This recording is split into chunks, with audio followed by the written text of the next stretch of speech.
Hi dear friends, ഇന്ന് ഞാൻ വന്നിട്ടുള്ളത് ഒരടിപൊളി ഐറ്റമാണ് കേട്ടോ.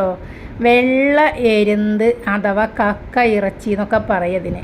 ഇതിൻ്റെ ഉള്ളിലെ മാങ്ങ വെച്ചിട്ട് നിങ്ങൾ കഴിച്ചിട്ടുണ്ടോ?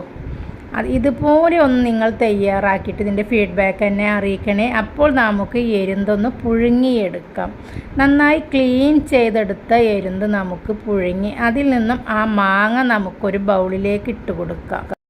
എരുന്തും കുഞ്ഞുങ്ങളൊക്കെ വായ് പിളർന്ന് വന്നിട്ടുണ്ട്. അവരെ നമുക്ക് മാറ്റി വെച്ചിട്ട് നമുക്ക് എരുന്തിൻ്റെ വെള്ളമാണ് കേട്ടോ ആവശ്യം.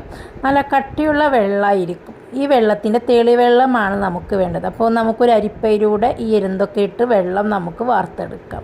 കണ്ടോ, ഇനി ഇത് വെള്ളം ഊറാൻ നമുക്ക് വെക്കാം. തെളിഞ്ഞ് വന്ന വെള്ളം എടുത്തിട്ടാണ് ഈ മാങ്ങ നമ്മൾ ഉണ്ടാക്കുന്നത്. ഈ മാങ്ങ ഒരു മിക്സിയുടെ ജാറിലിട്ടിട്ട് ഒന്ന് ചെത്തിയെടുത്തതിന് ശേഷം അതിലേക്ക് ഒരു 10 ചുവന്നുള്ളിയും ഒരു 6 ഉണക്കമുളകും ഒരു തരി ഉപ്പും കുറച്ച് എരുന്തും വെള്ളം കൂടി ചേർത്ത് അങ്ങാണ്ട് അടിച്ചാണ്ടല്ലോ എൻ്റെ പൊന്നോ, വായിൽ കപ്പലോടിട്ടാ. അത്രക്ക് ടേസ്റ്റാണ്. നിങ്ങൾ അന്വേഷിക്കും ഈ വെള്ള എരുന്ത് എവിടെയാണ് കിട്ടുകയെന്ന്. അത്രക്ക് ടേസ്റ്റാണ് കേട്ടോ.